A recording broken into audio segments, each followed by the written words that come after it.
नमस्कार दोस्तों, मेरे चैनल पर आपका स्वागत है। आज हम बात करेंगे चीन और ताइवान के बीच चल रहे विवाद के बारे में। जानने के लिए बने रहे हमारे साथ, क्योंकि नॉलेज के लिए नो मोर वेट, सदा रहो अप टू डेट। चीन की चेतावनी के बाद भी अमेरिकी संसद की स्पीकर नैन्सी पेलोसी मंगलवार को ताइवान के दौरे पे पहुंची। पेलोसी के इस दौरे के बाद चीन और अमेरिका के बीच तनाव बढ़ने की आशंका है। पेलोसी के इस दौरे के बाद चीन ने उसे उकसाने वाली कार्रवाई बताया है। चीन ने कहा है कि अमेरिका को इसके गंभीर परिणाम भुगतने पड़ेंगे। दरअसल चीन वन चाइना पॉलिसी के तहत चीन ताइवान को अपने देश का हिस्सा मानता है। चीन और ताइवान के बीच 73 साल से विवाद चल रहा है।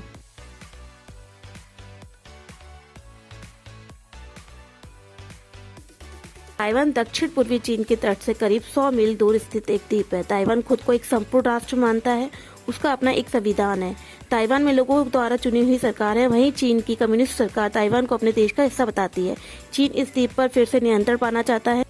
चीनी राष्ट्रपति शी जिनपिंग ताइवान को चीन के पुनः एकीकरण की जोरदार वकालत करते हैं। ऐतिहासिक रूप से देखें तो ताइवान कभी चीन का हिस्सा था।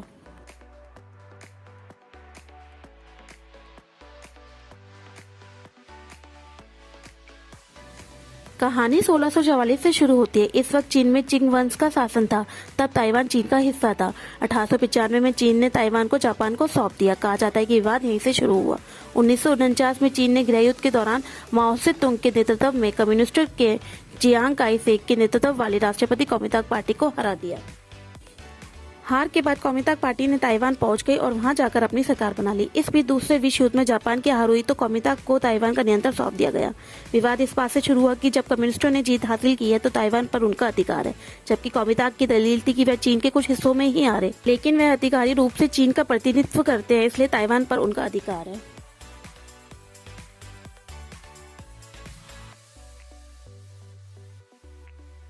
ताइवान की रक्षा के लिए अमेरिका उसे सैन्य उपकरण बेचता है, जिसमें ब्लैक हॉक हेलीकॉप्टर भी शामिल है। ओबामा प्रशासन में $6 अरब के हथियारों के सौदे के तहत 2010 में ताइवान को 60 ब्लैक हॉक्स बेचने की मंजूरी दी है। इसके जवाब में चीन ने अमेरिका के साथ कुछ सैन्य संबंधों को अस्थायी रूप से तोड़ दिया था। अमेरिका के साथ ताइवान के मुद्दे पर चीन से टकराव 1966 से चल रहा है। चीन ताइवान के मुद्दे पर किसी तरह का विदेशी दखल नहीं चाहती है। उसकी कोशिश रहती है कि कोई भी देश ऐसा कुछ ना करे जिससे ताइवान को अलग पहचान मिले। यही वजह है कि अमेरिकी संसद के स्पीकर के दौरे से चीन भड़क गया है।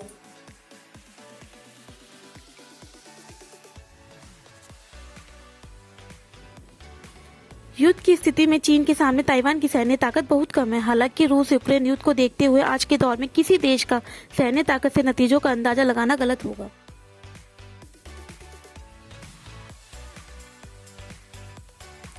फोन, लैपटॉप, घड़ी से लेकर कार तक में लगने वाले चिप ताइवान में बनते हैं। ताइवान की वन मेजर कंपनी दुनिया के लिए आधे से अधिक चिप का उत्पादन करती है। इसी वजह से ताइवान की अर्थव्यवस्था दुनिया के लिए काफी मायने रखती है। अगर ताइवान में चीन का कब्जा होता है तो दुनिया के लिए बेहतर जरूरी इस उद्योग पर चीन का नियंत्रण हो जाएगा। इसके बाद उसकी मनमानी और बढ़ सकती है।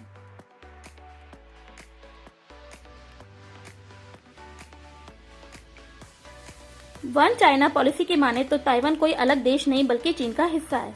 1949 में बना people Republic of China Taiwan को अपना प्रांत मानता है। इसी पॉलिसी के तहत मेनलैंड चीन और हांगकांग, मकाओ जैसे दो विशेष रूप से प्रशासित क्षेत्र आते हैं। ताइवान खुद को आधिकारिक तौर पर रिपब्लिक ऑफ चाइना कहता है। चीन की वन चाइना पॉलिसी के मुताबिक चीन से कूटनीतिक रिश्ते रखने वाले देशों को ताइवान से संबंध तोड़ने पड़ते हैं। वर्तमान में चीन के 170 से ज्यादा कूटनीतिक साझेदार, जबकि ताइवान के केवल 22 साझेदार हैं। यानी दुनिया के ज्यादातर देश और संयुक्त राष्ट्र ताइवान को स्वतंत्र देश नहीं मानते, लेकिन इसके बावजूद वो पूरी तरह से अलग नहीं। 22 देशों को छोड़कर बाकी देश ताइवान को अलग नहीं मानते। ओलंपिक जैसे वैश्विक आयोजनों में ताइवान चीन के नाम का इस्तेमाल नहीं कर सकता है।